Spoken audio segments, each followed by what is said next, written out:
Dear learners, এই পার্টে আমরা জানবো ট্রানজিটিভ ভার্ব সম্পর্কে এবং ট্রানজিটিভ ভার্বের যে ক্লাসিফিকেশন আছে সেই ক্লাসিফিকেশন সম্পর্কে জানার চেষ্টা করব। তো ট্রানজিটিভ ভার্ব আমরা বলেছি যে এটা হচ্ছে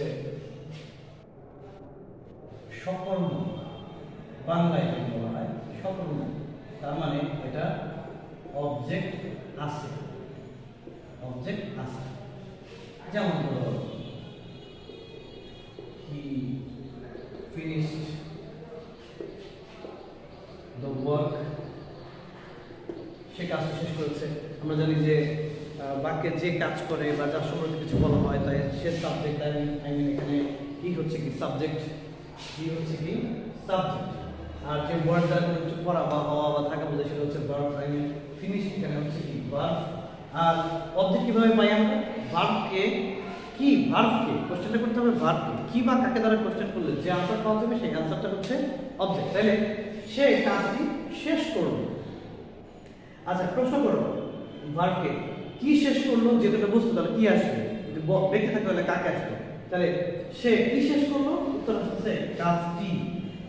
তার মানে এটাই হচ্ছে কি অবজেক্ট, এটাই হচ্ছে অবজেক্ট। এখন তাহলে দেখতে পাচ্ছি যে এই ভার্বের অবজেক্ট আছে, তার মানে এটা হচ্ছে ট্রানজিটিভ ভার্ব। এই ভার্বের অবজেক্ট আছে, এটা হচ্ছে ট্রানজিটিভ ভার্ব।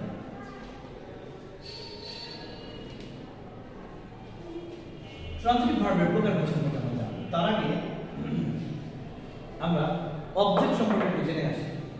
অবজেক্ট, অবজেক্ট দুই ধরনের হয়। অবজেক্ট হয় দুই ধরনের। একটা আমরা বলি হচ্ছে ডিরেক্ট অবজেক্ট, একটা হচ্ছে ইনডিরেক্ট অবজেক্ট। আচ্ছা, আমরা এটা মনে রাখার জন্য পয়েন্ট ধরে রাখবো, যেটা সেটা হচ্ছে ডিরেক্ট। অর্থাৎ অবজেক্ট, একটা অবজেক্টের একটা যদিও গ্রামারের অর্থ হচ্ছে কি কর্ম, কিন্তু অবজেক্ট আসলে অর্থ হচ্ছে কি বস্তু। অবজেক্ট হচ্ছে বস্তু। তাইলে আমরা মনে রাখবো যা কিছু সরাসরি বস্তু, আই মিন ব্যক্তি নয়, সেটা ডিরেক্ট অবজেক্ট। যা কিছু ব্যক্তি নয় বস্তু, বস্তু এটা সরাসরি অবজেক্ট, অর্থাৎ ডিরেক্ট অবজেক্ট। আর যা কিছু বস্তু নয়, আই মিন ব্যক্তি, সেটা হচ্ছে কি ইনডিরেক্ট অবজেক্ট। অর্থাৎ এটা হচ্ছে ডিরেক্ট বস্তু, এটা হচ্ছে ইনডিরেক্ট ব্যক্তি। তাহলে এটা হচ্ছে কি বস্তু আর এটা হচ্ছে কি ব্যক্তি। আমরা মনে রাখবো কোন একটা সেন্টেন্সে সাধারণত, দেখো exception is not a rule, অর্থাৎ ব্যতিক্রম কিন্তু কোনো আইন নয়। অর্থাৎ একটা সেন্টেন্সে মনে রাখবো সাধারণত প্রথমে ইনডিরেক্ট এবং তারপরে ডিরেক্ট অবজেক্ট ব্যবহৃত হবে। অর্থাৎ একটা সেন্টেন্সের যদি দুটো অবজেক্ট থাকে তাহলে প্রথমে বলবে ইনডিরেক্ট, তারপরে বলবে ডিরেক্ট। যেমন আই গেভ হিম আ বুক, আমি তাকে একটা বই দিয়েছিলাম। I subject verb. দেখো আমি তাকে একটা বই দিয়েছিলাম, আমরা জানি ভার্বকে কি বা কাকে দ্বারা কোন অবজেক্ট পাওয়া যায়, আমরা কাকে দিয়েছিলাম তাকে। সে কি ব্যক্তি, আই মিন এটা হচ্ছে ইনডিরেক্ট অবজেক্ট। আমি তাকে কি দিয়েছিলাম একটি বই, তার মানে এটা হচ্ছে বস্তু, তার মানে এটা হচ্ছে ডিরেক্ট অবজেক্ট। অর্থাৎ আমরা মনে রাখবো যে সাধারণত প্রথমে ইনডিরেক্ট এবং তারপর ডিরেক্ট সেন্টেন্স ব্যবহৃত হয়। ঠিক আছে, আমরা ক্লাসিফিকেশনে যাই। এই ট্রানজিটিভ ভার্বকে সাধারণত চার ভাগে ভাগ করা হয়। কয় ভাগে? চার ভাগে।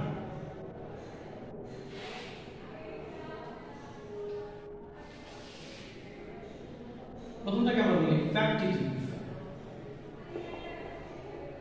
এরপর হচ্ছে কোয়াসি প্যাসিভ,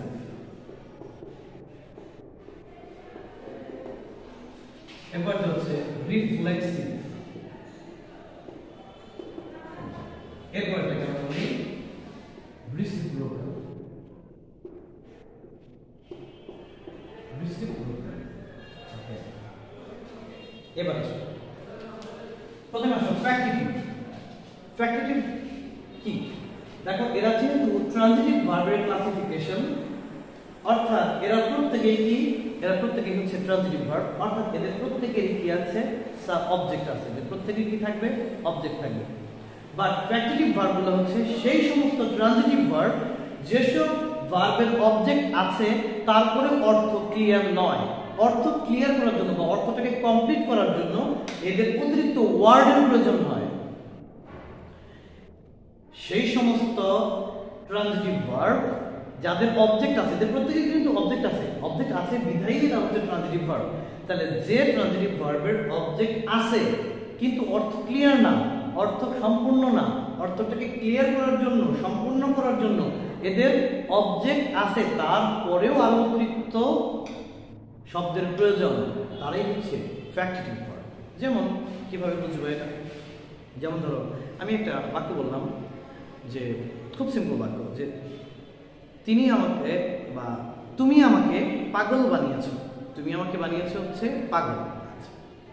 তো যে কাজ করে সে সাবজেক্ট, যে বানিয়েছে, কে বানিয়েছে, তুমি, তাহলে ইউ হচ্ছে কি সাবজেক্ট, বানানো I mean verb.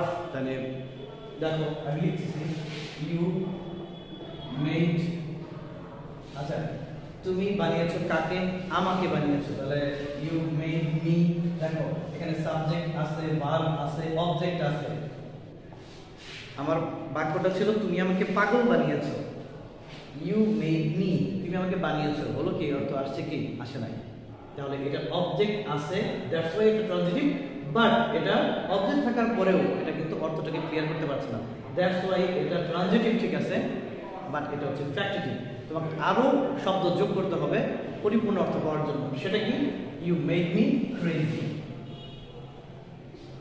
You made me crazy. দেখো এটাই হচ্ছে অতিরিক্ত শব্দ, অতিরিক্ত শব্দ যেটা ব্যবহার না করলে বাক্যের অর্থটা ক্লিয়ার আসছে না। এরকম অনেক এক্সাম্পল দেওয়া যাবে, যেমন we made him captain, we found him absent, she called me a liar ইত্যাদি। অর্থাৎ সোজা মনে রাখবো, যে ট্রানজিটিভ ভার্বের অবজেক্ট আছে থাকার পরেও অর্থ ক্লিয়ার করার জন্য অতিরিক্ত ওয়ার্ডের প্রয়োজন হয়, তারই হচ্ছে ফ্যাক্টিটিভ ভার্ব। এটা হচ্ছে কি ফ্যাক্টিটিভ ভার্ব। এরপরে আসি আমরা নেক্সট কোয়াসি প্যাসিভ।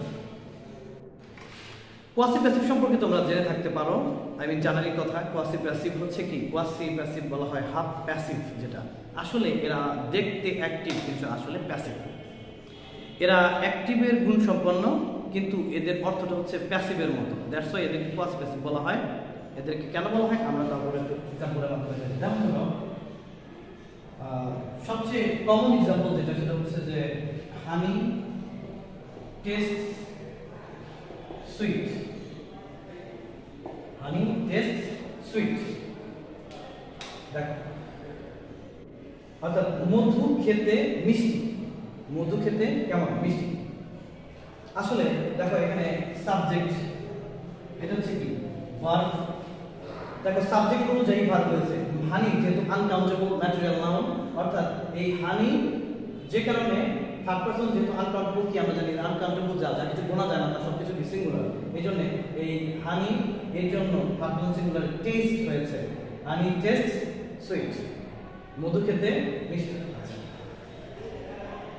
এখন এটা কোয়াসি প্যাসিভ কিভাবে হলো? বাক্যে যে সাবজেক্ট তার কাজ করার কথা, অ্যাক্টিভ ভয়েস এর যে সাবজেক্ট থাকবে, অর্থাৎ অ্যাক্টিভ ভয়েসের সাবজেক্ট কাজ করবে, প্যাসিভ ভয়েসের সাবজেক্ট কাজ করবে না। এটা অ্যাক্টিভ ভয়েস, কারণ সাবজেক্ট অনুযায়ী ভালো হয়েছে, কিন্তু সাবজেক্ট কি কাজ করছে? মধু কি নিজেই টেস্ট করে? মধু কিন্তু নিজেই টেস্ট করে না। অর্থাৎ এটা সাবজেক্ট হিসেবে বসছে কিন্তু কাজ করছে না। এটা দেখতে অ্যাক্টিভ কিন্তু অর্থ দিচ্ছে প্যাসিভের মতো। আবার এটা প্যাসিভও না, কারণ প্যাসিভ হইতে গেলে সেখানে প্যাসিভ অক্সিলারি এবং ভার্বের পাস্ট পার্টিসিপল থাকতে হয়, এই ইউনিটটা থাকতে হয়। প্যাসিভ অক্সিলারি এবং ভার্বের পাস্ট পার্টিসিপল ইউনিটটা থাকতে হয়, কিন্তু সেখানে নেই। এটা আমরা দেখতে পাচ্ছি যে দেখতে অ্যাক্টিভ কিন্তু মিনিংটা হচ্ছে কি প্যাসিভের মতো, মিনিংটা হচ্ছে প্যাসিভের মতো, দ্যাটস হোয়াই এটাকে বলা হয় কোয়াসি প্যাসিভ। এরকম আরো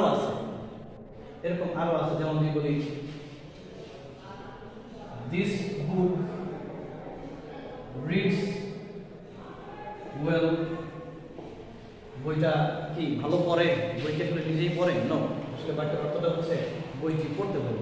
এরকম আরো বলা যায় rice sells cheap, iron feels hard, the rose smells good বা rose smells sweet ইত্যাদি। এটা হচ্ছে কোয়াসিটাস। এরপরে আমরা দেখব রিফ্লেক্সিভ। রিফ্লেক্সিভ তো রিফ্লেক্সিভ কথাটা কোথা থেকে এসেছে? রিফ্লেক্ট কথা থেকে এসেছে। রিফ্লেক্ট মানে কি? প্রতিফলিত হওয়া। রিফ্লেক্ট হচ্ছে প্রতিফলিত হওয়া, অর্থাৎ যেখান থেকে উৎপন্ন সেখানেই ফিরে আসা, অর্থাৎ উৎসের দিকে ফিরে আসা। যেমন তোমরা ফিজিক্সে রিফ্লেকশন অফ লাইট করে থাকতে পারো। এখন রিফ্লেক্সিভ প্রোনাউন নামে একটা প্রোনাউন আছে আমরা জানি, অর্থাৎ সংক্ষেপে বললে এক কথায় যদি বলি তাহলে যে পার্সোনাল প্রোনাউনের সাথে সেলফ বা সেলফ যুক্ত থাকে, অথবা বলতে পারি সেলফ বা সেলফ যুক্ত প্রোনাউনগুলোকে আমরা রিফ্লেক্সিভ প্রোনাউন বলে থাকি। তাহলে এই ভার্বের সংখ্যাটা আমরা সহজে মনে রাখবো কিভাবে? ধরো এক কথায় যদি বলি রিফ্লেক্সিভ প্রোনাউন অর্থাৎ সেলফ বা সেলফ যুক্ত প্রোনাউন যে ভার্বের অবজেক্ট, ওই ভার্বটা হচ্ছে রিফ্লেক্সিভ। যেমন হি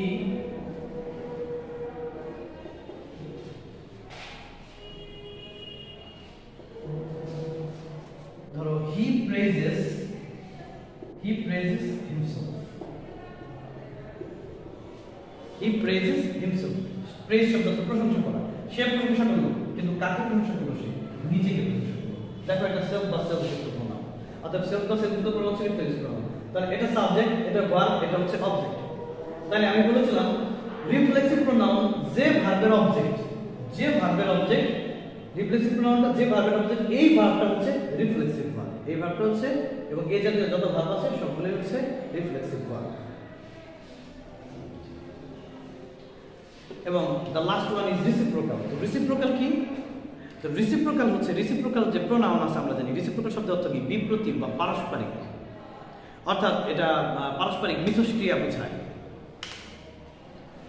রিফ্লেক্সিভ প্রোনাউন আমরা জানি দুইটা, একটা হচ্ছে কি ইচ আদার, একটা হচ্ছে ওয়ান অ্যানাদার। যখন দুইজনের মধ্যে পারস্পরিক ক্রিয়া প্রতিক্রিয়া বোঝায় তখন সেটা হচ্ছে ইচ আদার, যখন দুইজনের বেশি জনের মধ্যে বোঝায় তখন সেটা হচ্ছে ওয়ান অ্যানাদার। এক কথায় যদি বলি তাহলে রিসিপ্রোকাল প্রোনাউন যে ভার্বের অবজেক্ট, রিসিপ্রোকাল প্রোনাউন যে ভার্বের অবজেক্ট, ওই ভার্বটার নাম হবে রিসিপ্রোকাল ভার্ব। যেমন they love each other। they love each other, দেখো এখানে each other কথাটা আছে, তারা দুজন ব্যক্তি বোঝানো হয়েছে, এখানে দুজনের প্রত্যেকেই প্রত্যেককে ভালোবাসে। আচ্ছা, তো এই যে ইচ আদার, এই ইচ আদারটা তারা সাবজেক্ট, লাভ ভার্ব, কাকে? একে অন্যকে। তাহলে এই ইচ আদার যেহেতু রিসিপ্রোকাল প্রোনাউনটা এই ভার্বের অবজেক্ট, যে কারণে এই সেন্টেন্সে এই ভার্বটা হচ্ছে রিসিপ্রোকাল ভার্ব। এরপর ধরো আমরা যদি বলি we helped one another। we helped one another অর্থাৎ আমরা একে অন্যকে সাহায্য করেছিলাম। দেখো one another হচ্ছে রিসিপ্রোকাল প্রোনাউন, অর্থাৎ এই বাক্যে এই ভার্বটা হচ্ছে রিসিপ্রোকাল ভার্ব, এই ভার্বটা হচ্ছে রিসিপ্রোকাল ভার্ব। বাট আমরা যদি বলি একটা বাক্য যে we love our country, এই বাক্যে কিন্তু each other one another নেই, অর্থাৎ এই বাক্যে ইন দিস কনটেক্সট এই ভার্বটা কিন্তু রিসিপ্রোকাল ভার্ব নয়। ঠিক আছে? আচ্ছা, তাহলে রিসিপ্রোকাল ভার্ব কখন হবে?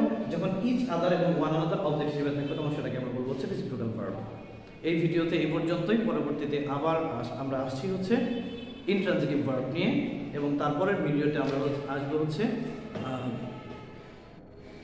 Non finite verb. ঠিক আছে? সে পর্যন্ত ভালো থাকো আর দেখতে থাকো আমাদের ভিডিও। আল্লাহ হাফেজ।